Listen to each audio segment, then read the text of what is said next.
Howdy. Let's talk about incident response. Now, if you're really interested in a career in cybersecurity, and your incident response is something that is really being looked at now. We've talked about critical infrastructure. Your incident response in critical infrastructure and highly automated systems, OT environment, industrial control systems, totally different than IT systems. Plus, with so many breaches and so many things happening, we have learned more about incidents and how to assess, how to prepare for incidents, how to manage incidents, and the aftermath, the lessons learned, the compliance issues. So I'm going to tell you, I have a patent pending on incident response and industrial control systems, and some people would consider me somewhat of an expert.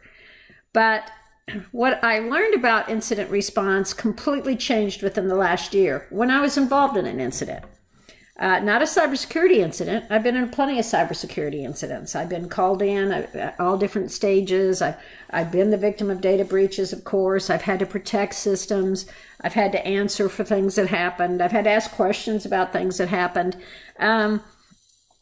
And as we talk about this, the foundations, the detailed steps, the standards and best practices, I want you to keep an open mind because you are going to be involved in an incident. That actual experience is going to change how you view incidents. So I like to say, everything I ever learned about incident response was totally changed last August. And, grant me a few minutes to tell you about my sea change. Harvey hit Houston full force. Thank God there were no winds, just the 51 inches of rain. Although in my neighborhood, as my neighbor said, I think we only got 34 inches. I feel so much better. Before this incident happened, this was on Sunday, on Wednesday that week, I attended a cybersecurity in the Coast Guard meeting. And during that meeting, several times, remember, there's a Coast Guard would be called out because they were watching the hurricane and they were preparing for it. And I talked to Coast Guard people, and also at this conference was one of my good friends from ABS, whose name is also DeWitt, but no relation, who talked about the MRSC. And everything I learned about the MRSC, I learned about this. So I'm sitting at this conference, and we're talking philosophically about incidents. And we're talking about a hurricane coming to Houston. And I'd never lived in Houston during a hurricane. My kids had been here during Ike. One lost power because they were across the street in the Midtown, if you know, the Calais Apartments, across Brennan's, and Brennan's caught fire during a hurricane, which was just a tragedy. A child whose parents had taken refuge there as being safer than their own home was badly burned. No one thinks of a hurricane causing a fire, okay? So ding, ding, ding, how did that consequence happen? But I'd never been in a hurricane. So I read all the material. I was actually in College Station the Thursday before. I stop. I'm loaded up with water. I'm loaded up with all this stuff. I actually should have posted that picture. What the back of my car looked like when I went to Sam's, because I'm loading up with water. I'm loading up with things for people in Houston. I'm trying to find bananas because there were no bananas, because everybody's anticipating what's going to happen. And my point in this is it didn't happen as I anticipated. So to give you an idea, this is me on my back patio. Okay, now I looked at this picture for months before I realized I have on garden boots that luckily I had pulled out of the garage that I think I bought on sale at Target for $12. It was the only rubber boots I owned. And I looked at this for months before I realized those are still my pajama bottoms. I woke up at 5 a.m. I had never seen it rain so hard. It was like an apocalypse. I began to retape my doors, thinking, and at 5:30 it started coming in. Like, there's an old science fiction movie called The Blob that people my generation watched, and I told people it was like The Blob. It was coming in everywhere. It was coming in through the floor. I could hear it bubble up. It was coming in the dog door leading to the garage. When I went to open the door, the garage had already flooded, of course, because you step down in the garage. It was coming through the walls. So, my little bit of tape didn't help much. People say, well, why were you sitting in the back? Well, this is what I saw when I was sitting in the front. I don't know if you can see the picture clearly. It was a couple from down the street, and they had friends or family to the left is condos. Their mother-in-law lived there. The condos didn't flood, and they first of all moved their children to the condos. If you'll notice, the woman has a dog. When I took this picture, they were going back and forth. They ended up carrying suitcases. They were flooding worse than I was. To the right are my two neighbors. I couldn't help these people. Why? Because I had my stupid little garden boots on, right? If you step in the water, it's just going to sink you down. To give you an idea, you can't see it, but to the left is a flower pot. You can see how far the water is up to you can't see there's another flower pot totally submerged, which was kind of hilarious later in that the flower pot that was submerged, the plants died. The one that was above the water, they flourished like you couldn't believe. I don't know what was in that water. And you can barely see my car. You can see that the water doesn't look that bad. However, enough water came in through the tailpipe to burn out the electronics. So this is the aftermath. This is my neighbor's house when they were clearing out their trash.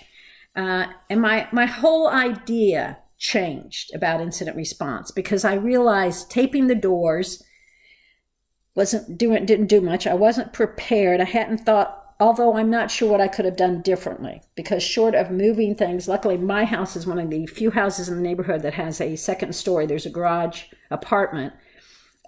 So I actually, when the house began to flood and realized the tape wasn't going to work, I started moving things upstairs. I started moving my clothes, my shoes, my artwork, my kids' pictures, my grandkids' pictures. I tried putting furniture on top of other pieces of furniture and the like.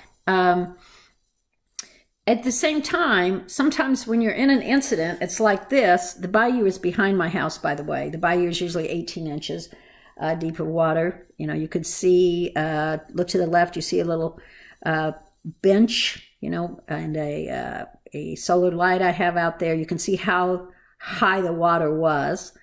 There was a point where I said, okay, I've done everything I can do. I got to sit and wait it out. I was in my house for 2 days. My daughter, who's very kind of OCD, don't tell her I said that, but she is, was trying desperately to get me out. They tried Monday. Their part of town, I-10, was still flooded. I'm like, I'm good. And I'm not leaving my house without my dogs. My cat, I knew, could take care of herself. My dogs couldn't. The water receded. By that time, within 12 hours of flooding, my water receded, which gave me a false promise that I could save my house. My house was all hardwood and drywall. Let's see, the flood happened on Sunday. I got out on Tuesday. I came back on Thursday. A good friend of mine, a professor at U of H, he and his girlfriend came, who, by the way, was an Aggie at the time, his girlfriend at the time. We washed the walls, we washed the floors, we did all this stuff, thinking it would be saved, because I didn't know any better. And on Friday, I came back and realized, no, it's gone. It's gone, even though the water was only there for 12 hours. So my point in telling you this, it radically changed how I began to think about cybersecurity incidents, the psychology behind it. You know, that how we prepare, and then what happens when things unfold differently. And I think this is very important. You do need to plan.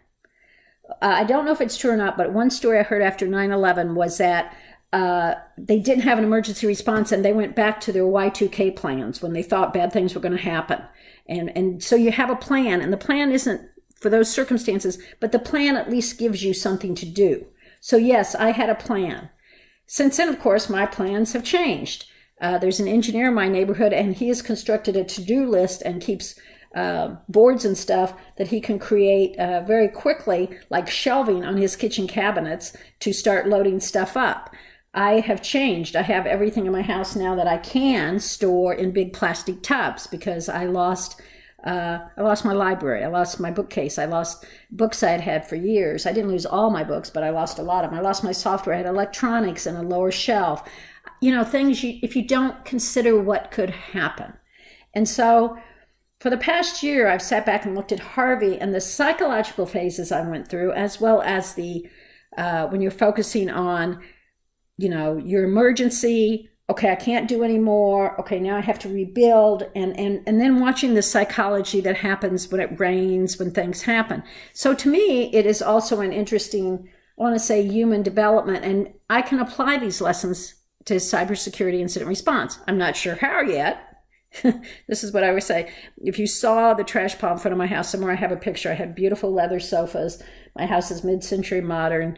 You know, it broke my heart. But when I came back in on Thursday, they were already covered in mold, even though my neighbor and I had managed to get them up on concrete blocks. So when we talk about the flood, we're talking about a man-made disaster. Well, what happened? Let me give you one story that happened out of Houston no one considered. Last week, I went for jury duty in Harris County. Several years ago, I'm going to say maybe around 2011, 2010, they opened this new jury building. Harris County is so big, they have a whole building dedicated to seating juries. and you lined up and you went through the door and you had 3 big, or I don't know how many big rooms, and you sat there while they called, so they could call several hundred at a time. And when Harvey hit, that floor didn't flood, the basement flooded. But the basement flooded is where the fire control system was, and it shorted out the fire control system, and the sprinklers came on and ruined the building. When they say that building flooded, it didn't flood from Harvey other than the basement. The damage would have been minimal. However, this building will probably now have to be torn down. I was just there for jury duty last week. I've been called before, when it was, before Harvey, and now I'm back after Harvey. We're in a basement, and the upstairs of the building's not being used. But the point is, it's that kind of consequence, okay? It doesn't have to be a cyber attack. It can be a natural disaster. It can be a man-made disaster. Or worse, it can be a synchronized attack. What if you could synchronize an attack on a man-made disaster, for instance, cyber attack, bring down the power grid the same as day of 9/11, and you couldn't get a fire truck or a rescue vehicle down the streets of New York City in a synchronized attack like that, because what happens in a big city when you lose your power? You go outside because it's hot and it's dark, okay? So I want us to, I'm thinking of doing some areas of research now in incident response. When I say this has changed how I think about incidents, it changed from very human perspective, and yet the life cycle perspective, and then thinking about what are the possible consequences, and then sometimes you've done all you could. Okay, so we talk about advanced persistent threats. Those are the low and slow. It takes a long time. They're expensive, usually nation states. We've talked about the computer emergency response team from the U.S. For investigating response to security breaches and other things. Computer incident response team, same thing. The cyber kill chain, where you target specific steps of a process with the goal of disrupting the overall process. A cyber observable expression, which is an XML language for describing cybersecurity events at a granular level. That's beyond this course. Data minimization, how do you minimize the data? Footprinting, incident response, indicator of compromise is a set of conditions or evidence that indicates the system may have been compromised. All of this is just a way of saying we are trying to formulate a response. We are trying to come up with a plan, just like in 9/11, if that story is true, that a lot of places fell back on their Y2K plan because obviously they didn't have a plan that was labeled terrorists fly airplanes into their building. How do we make that plan flexible and dynamic and cover all those aspects of incidents? Both the preparation, the awareness and training and what to do, the execution during the incident, the aftermath, the lessons learned. We can put this all out, like I am in my patent application, how this would work in a perfect world. But there's always this, but what if, okay? Remote administration Trojan is something you want to know that definition. It's a form of malware designed to enable remote access to a system by an unauthorized party. The other two I'm not worried about as much. But when you hear them talk about rats, that's what it's about. So if you go by the NIST definition of an incident, it is a violation of cybersecurity policy. It's a very strict definition. Now, this says an incident is any event in an information system or network where the results are different than normal. NIST says you violate security policy. That is, in fact, an incident. I tell someone my password. Is that an incident? Well, that's what NIST says, okay? Because here's the problem as well. When an incident occurs, when an attack occurs, you need to go back and figure out when that attack started. Now, it sounds kind of dumb, but like Stuxnet, that went back years. If you read the timeline. Espionage, testing of systems. We see the attack, we see it executed, but we have to go back and figure out where it came from. What was the motivation of the hackers? Because that's going to help us learn what was stolen, how to protect it, and the like. So when NIST has that strict definition of a violation of security policy, I think what they're trying to say is the incident does not start when the attack starts. The incident starts in whatever factors contributed that attack. Outside of cybersecurity, I worked for about 6 months once on a project at the Deepwater Horizon. And after that, I did a research study in cybersecurity, but we actually took what happened in Deepwater Horizon, which was the explosion in the Gulf. I believe it was April of 2010. I think I have the year right, that killed 11 people. And when you went back, it was policy violations. It went back a couple of years.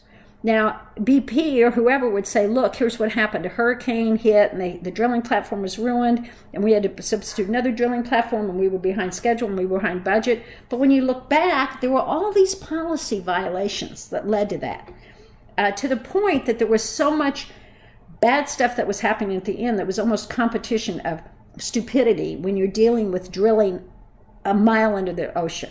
So bad things will happen. If there's an explosion on land, bad things will happen. If there's an explosion in the middle of the ocean, worse things will happen. So I can kind of see where NIST is coming from. But we always want to go back when we're talking about cyber attacks to information criticality. And I go back to my personal experience with the flood. What did I do? What was most important to me? I got my kids' and grandkids' pictures upstairs. I got my artwork upstairs. Then I attempted to save shoes, anything that was on the floor. I was literally throwing some stuff into the water to empty the containers to put good stuff in. So I'm sacrificing other assets, you might think of it, to say what I thought was important. It's the same thing. What was critical? What is critical? So that's the notion of any incident. And once it happens, you have a well-rehearsed incident response plan. And this is something else I've learned. I've taught incident response for years. I've done incident response. Like I said, I have a patent pending for my Norwegian client. It's currently under USPTO prosecution review, patent prosecution review. However, well-rehearsed incident response plan, I had never done that in a flood, right? You adapt. Your adrenaline takes over. Most of you have probably been in accidents or emergencies where something happens and you immediately react. You have the energy, you do something. So when they say well-rehearsed incident response plan, this is what I've always taught. Now I'm saying, yeah, you do a plan, but you need to be able to adapt on the fly. And the plan will give you the forethought of what could happen, but something happens with that, but what if? So you're going to have it. It's a key risk mitigation strategy. If you're a cyber attack, you have to, under certain conditions, notify the CERTs, the U.S. CERT. If you find an anomaly, if you find a vulnerability, even if it's not an incident,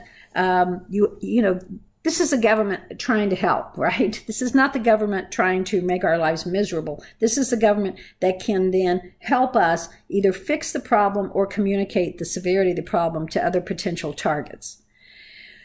So the anatomy of attack, there's many ways to get in. There's numerous types of attack. There's old school hacking. There's APT. It's subtle. It's different. It's whatever. Doesn't matter. It's kind of like when the water's coming through the doors and the floors and everything.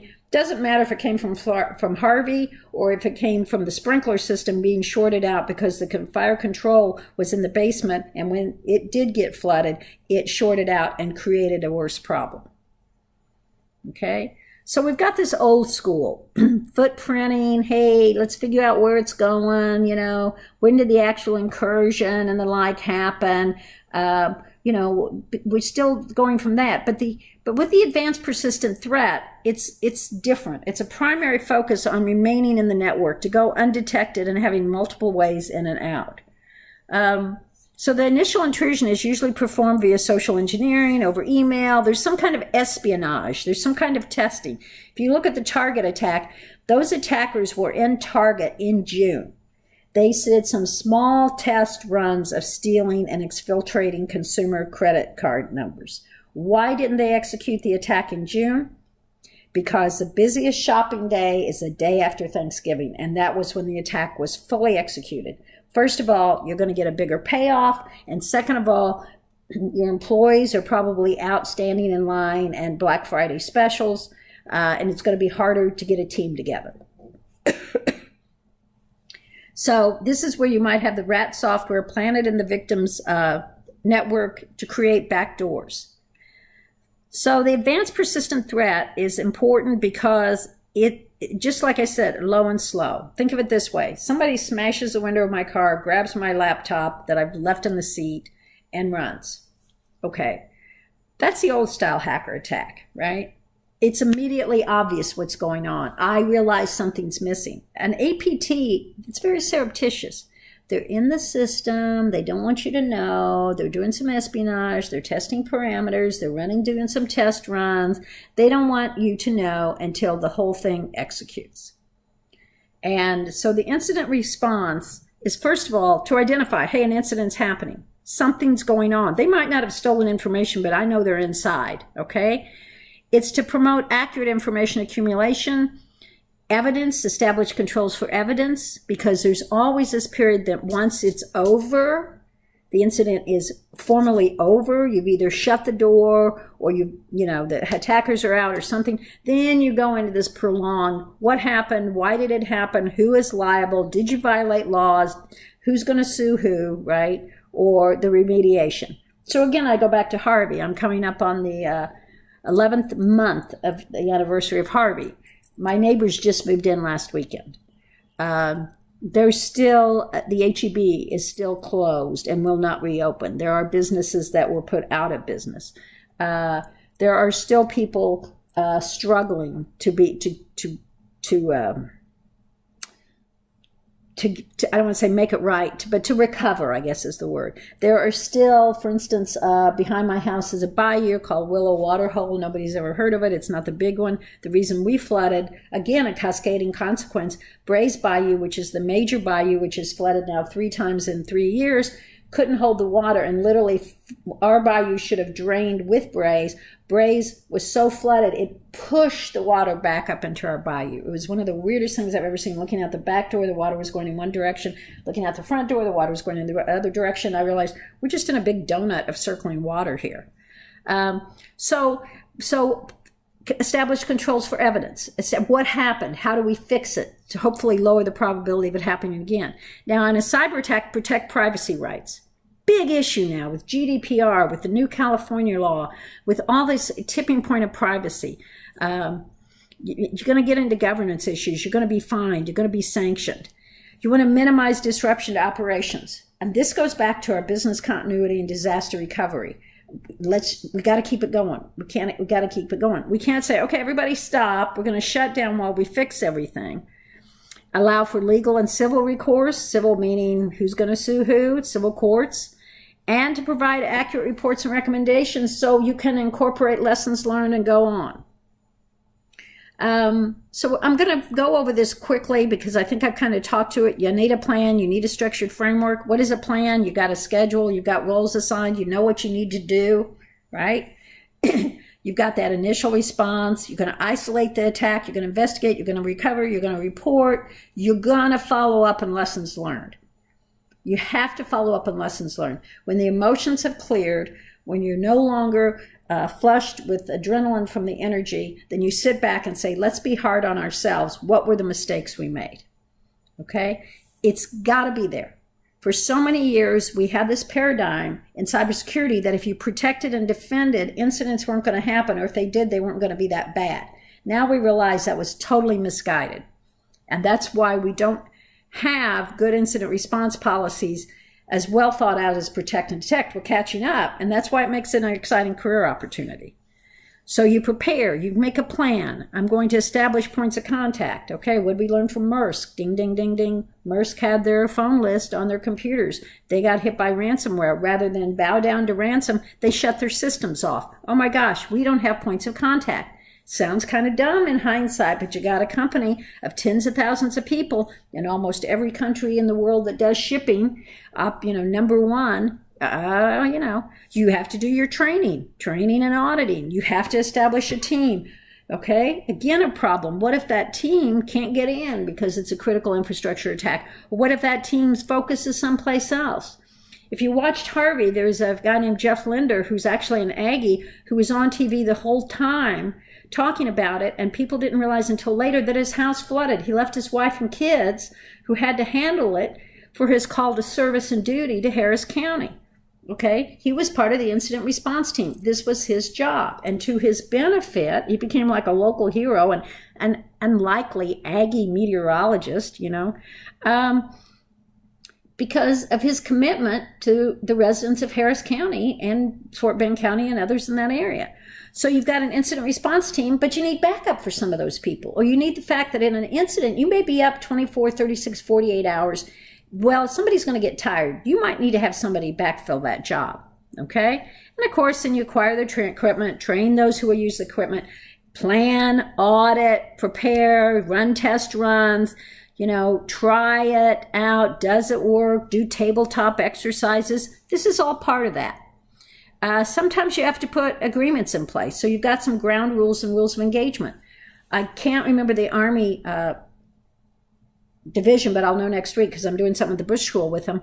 And they are the one military unit of all the military in the U.S. that can operate in the U.S., but they had to be invited in by the governor because we have these laws in the U.S. that to protect our citizenry that the military can't operate within, right? We don't, we're not a banana republic kind of idea of a military running everything, but there's a certain one Army unit that is part of what they do, and they do incident response on everything.